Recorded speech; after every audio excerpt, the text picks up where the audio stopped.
Hello अंशलोम। एक विश्वासी होने के नाते मुझे इस बात को बहुत महत्व देना ज़रूरी है कि जैसे मैं एक स्वाभाविक वर्ल्ड से जुड़ा हूँ, वैसे ही एज अ बिलीवर, एक विश्वासी इस नाते से मैं एक ऐसे दुनिया से जुड़ा हूँ जिसे स्पिरिचुअल वर्ल्ड यानी आत्मिक जगत कहते हैं। वो आत्मिक जगत जो है, वहाँ से मेरे जीवन की जितने भी डोर है वहाँ से कनेक्टेड है। मेरे जीवन की जितने भी कनेक्शंस है वो वहाँ से जुड़े हैं। जैसे कि मानो हम प्रार्थना करते हैं, वो स्पिरिचुअल वर्ल्ड से ऑपरेट करती है। उसी प्रकार जब पवित्र आत्मा काम करता है वो स्पिरिचुअल वर्ल्ड से काम करता है। एंजल्स काम करते हैं वो स्पिरिचुअल वर्ल्ड से काम करते हैं। इसी प्रकार जब शैतान काम करता है वो स्पिरिचुअल वर्ल्ड से काम करता है। और उन सारी शैतान की जितनी भी योजनाएं और उसके सारे प्लान्स को नाकामयाब बनाने के लिए हमारे जीवन में परमेश्वर ने एक अदृश्य सामर्थ्य रखा है, और वो है यीशु मसीह का लहू। प्रेज़ द लॉर्ड, यीशु मसीह का लहू। अगर यीशु मसीह का लहू हम अगर नहीं समझते, उसका जो अंदरूनी सामर्थ्य है वो अगर हम नहीं जानते, तो फ्रेंड्स हम हमारे जीवन में वो टास्क मिस करेंगे। इसीलिए एज अ बिलीवर, एक मसीह विश्वासी होने के नाते मुझे वो पूरा रेवलेशन, वो पूरा अंडरस्टैंडिंग होना बहुत ज़रूरी है। और सबसे पहली बात क्या है, तो यीशु का लहू मुझे पूरी तरह ऊपर से नहीं, स्पिरिट में, जहाँ पे मेरे जीवन में शाप जुड़े हैं, वो शापों के ऊपर, वो पापों के ऊपर परमेश्वर सिंचित करता है, और वो शापों से, वो पापों से मुझे वो मुक्त करता है। और जो परमेश्वर से जो टूटा हुआ रिश्ता है उसे फिर से एक बार जोड़ देता है। और कल तक मैं जो परमेश्वर का बैरी था, आज परमेश्वर को मैं अब्बा और पिता ऐसे पुकारता हूँ। Praise the Lord. और वो मेरे साथ, वो परमेश्वर मेरे साथ आज वो रिश्ता कायम कर देता है। क्यों? इसलिए नहीं कि मैं बहुत अच्छा दिखता हूँ, मैं बहुत एजुकेटेड हूँ, इसलिए कि यीशु मसीह का लहू जो है वो मुझे पवित्र करता है।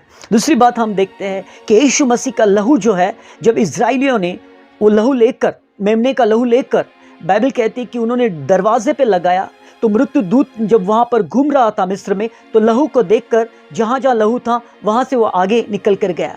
और वह रक्तों को देखने के बाद उसने वहाँ से निकल के वो मृत्युदूत आगे बढ़ा, और वहाँ के लोगों को वो मार नहीं सका क्योंकि उसने लहू को देखा था।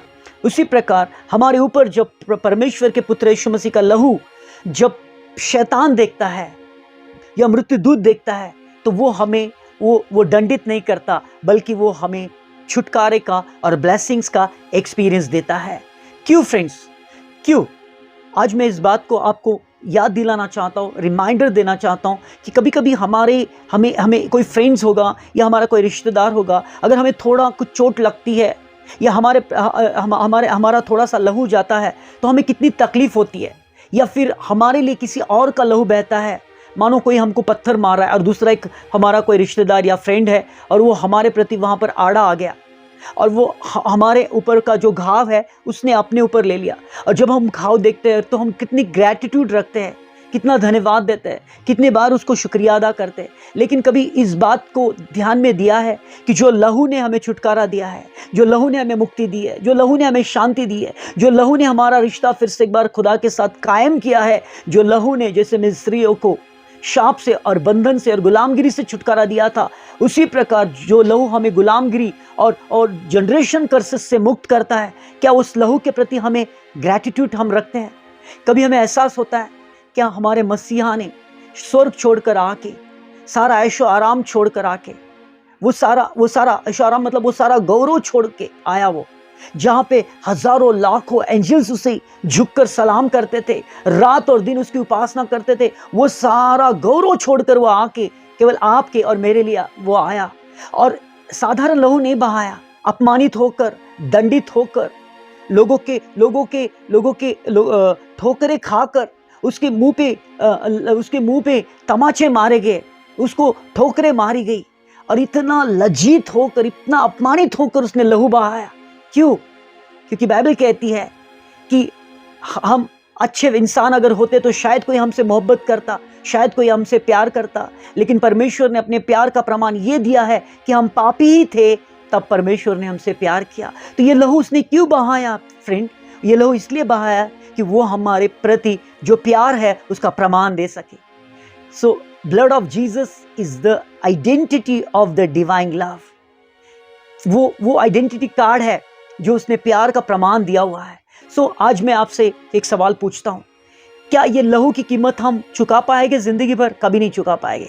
हाँ, लेकिन एक छोटा सा काम कर सकते हैं हम, कि अगर हम देखते हैं किसी को कोई ब्लड की बीमारी होती है तो उसका जो लहू है वो पूरी तरह शरीर से सूख जाता है और उसे ब्लड चढ़ाने की ज़रूरत पड़ती है, और फिर रक्तदान शिविरों को लिया जाता है या फिर ब्लड बैंक में लोग जाते हैं और उस व्यक्ति को वो ब्लड चढ़ाते हैं, और जब उसको ब्लड चढ़ाया जाता है तो वापस उसके अंदर जान आ जाती है और वो दोबारा जैसे था वैसे, यानी कि अच्छा, तंदुरुस्त और ब्लेस्ड बन जाता है। फ्रेंड्स, आज आत्मिक रीति से एक मैं सिंबॉलिक बता रहा हूँ आपको, आत्मिक रीति से आज दुनिया के कई छोर में हजारों, लाखों, करोड़ों लोग, इन सभी को मसीह के ब्लड की जरूरत है छुटकारे के लिए। पाप जैसी जो कैंसर की बीमारी है, यानी कि जो पाप है, वो पाप से मुक्त होने के लिए, पर पीढ़ी दर पीढ़ी के जो शाप है उससे मुक्त होने के लिए, जो विचक्राफ्ट है, बॉन्डेजेस है, हर एक प्रकार की अलग अलग प्रकार की निराशा और बंधन है, ये सारी चीजों से छुटकारा मिलाने के लिए एक ही चीज है, वो है यीशु का रक्त।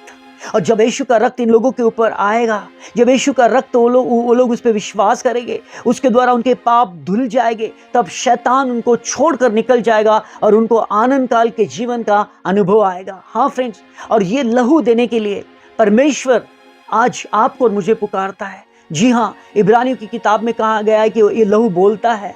हम देखते हैं कि उत्पत्ति की किताब, पैदाइश की किताब, इसका 4था अध्याय, जब हाबिल का खून हो गया तो बाइबल कहती कि उसका लहू बोल रहा था, लेकिन इब्रानियों की किताब में कहा गया है कि यीशु मसीह का लहू और अच्छे तरीके से बात करता है। फ्रेंड्स, आज मैं आपको एक सवाल पूछना चाहता हूँ। जो हजारों की तादाद में लोग मर रहे हैं, जिनका नाश हो रहा है, जो हम लोग इतना ब्लेसेड हुए, इतना अनुभव लिया, क्या हमको वो लहू ढक कर रखना है? क्या वो लहू हमको मट्टी में गाड़ कर रखना है? क्या उन हजारों लोगों तक हमें पहुंचाना है? अगर आपका उत्तर हाँ है, तो मैं आज आपको एनकरेज करता हूं कि जो भी हम कलीसिया के द्वारा सुसमाचार का काम कर रहे हैं, अलग अलग लेवल पे हम लोगों को बांध रहे हैं, यूथ्स को हम लोग बांध रहे हैं, हम किड्स में काम कर रहे हैं, हम हस्बैंड वाइफ का सेमिनार्स ले रहे हैं, हम सोशल एक्टिविटीज़ कर रहे हैं, हम लोग इवेंजलिज्म कर रहे हैं, हम लोग अलग अलग प्रकार की हॉस्पिटल मिनिस्ट्री कर रहे हैं, हम लोगों को फॉलोअप दे रहे हैं, हम हाउस चर्चेस प्लान कर रहे हैं। फ्रेंड्स, ये सारा मूवमेंट जो है, इसके पीछे एक ही है कि जो हमें मिला है, जो प्रभु का, परमेश्वर के पुत्र का लहू बहाया गया है, वो लहू के द्वारा ये शहर जो